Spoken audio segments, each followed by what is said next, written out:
Alright guys, so I've already got some good news on my backhoe disaster. I have sold just about everything and have already turned a small profit. For those who haven't been following along with this project or don't remember, a few months back I bought a tractor with a backhoe attachment and an extra bucket for $3,400.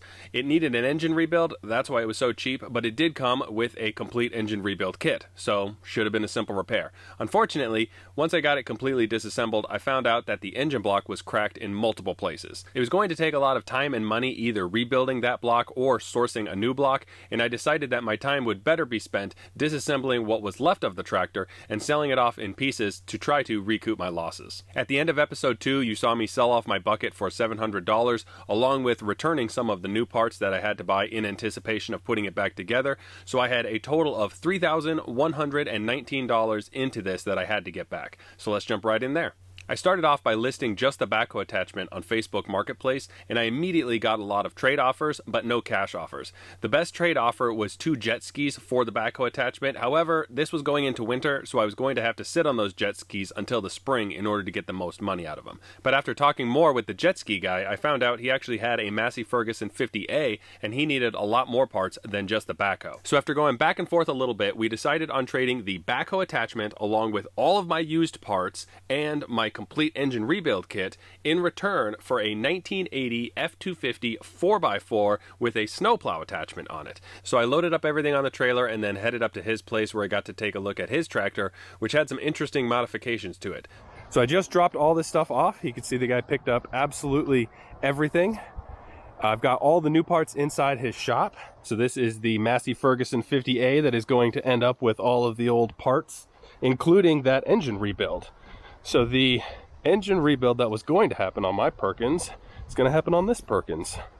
Pretty cool. It's the exact same setup. You see we got the Perkins 84203. It also has the very cool instant reverse transmission, the one with the 2 pedals on each side. 4 speeds forward, 4 speeds reverse. It currently has a backhoe, but now he's got a second one because the controls on this one are a little bit on the sketchy side.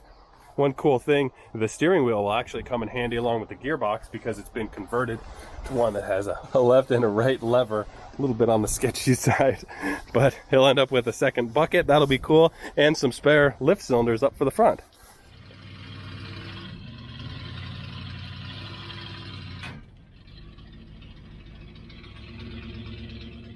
Alright guys, so I've got the F250 off the trailer. I had a chance to give it a once over. It's in pretty good shape. The body is obviously quite rusty. The 460 seems like it's doing good. I checked the oil, it looks good. Transmission fluid looks good. The levels are good and the fluid itself looks pretty clean. Same with the power steering fluid. The carb was rebuilt relatively recently and you can tell that it has had some decent maintenance work done to it. You can see it has a new fuel filter down there. The fuel lines are relatively new. There are a couple issues underneath I want to show you. So you'll notice the exhaust here is completely rusted through. It's hanging here with a wire tie. You can see this is what we've got left of it down here, but what I really want to show you are these cool guy speed holes. Now, if I'm not mistaken, in 1979 when Ford was designing this generation, that was the same time as the oil embargo, so they were going for fuel economy.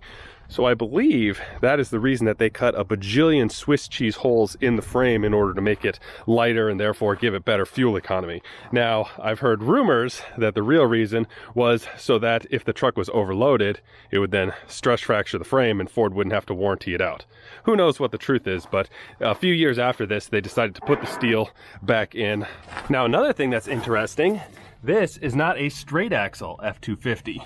This is a twin traction beam, just like the F-150 and the Broncos, but it is not exactly the same because it is an 8-lug.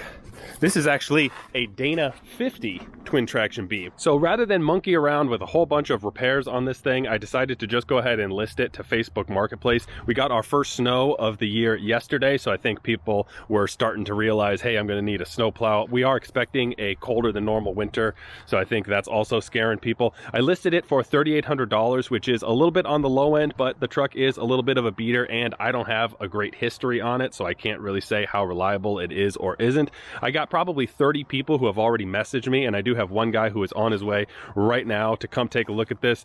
He says he's willing to pay full price as long as it runs and drives, which of course it does. So hopefully we'll be able to turn all those broken backhoe pieces into this truck, and then this truck into $3,800 in my hand. So let's see if that works.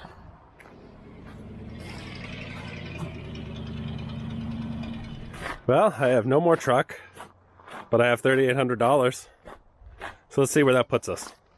So after selling the snowplow, I ended up $681 in the black, but before I made that trade, I did sell a few of the new items that I was unable to return on eBay, and I made $152. So I was now $833 in the black, and I still had that complete Massey Ferguson instant reverse transmission. So I started the process for putting that transmission up for sale, but I realized it might actually make more sense to try to track down a 40, 50, or 60 series complete tractor with a bad transmission, and then just use my transmission to replace it. And in that process, I actually found one in Dallas. It was a complete tractor with a backhoe and an extend-a-hoe and a thumb attachment. It was a great setup. It already had the diesel engine, everything, and it had a bad transmission. The problem was, because it was in Texas, shipping was going to be very expensive. It was going to cost me $2,200 in just diesel fuel to get down there and back, or I could have it delivered for around $5,000. So I passed on that one, which ended up selling for $2,600, which would have been a great deal. But I figured if I just wait around, I might see something pop up. So if you guys are in the market for a Massey Ferguson instant reverse transmission, I'm still thinking about selling it. If you have a tractor with a bad transmission, I'm very interested in buying it, so just let me know in the comments section below. As of right now, I am $833 in the black. I told you last episode that I had about 80 hours into this project, so as of right now, I'm about $10 an hour, which is better than losing money, but it's still not really worthwhile.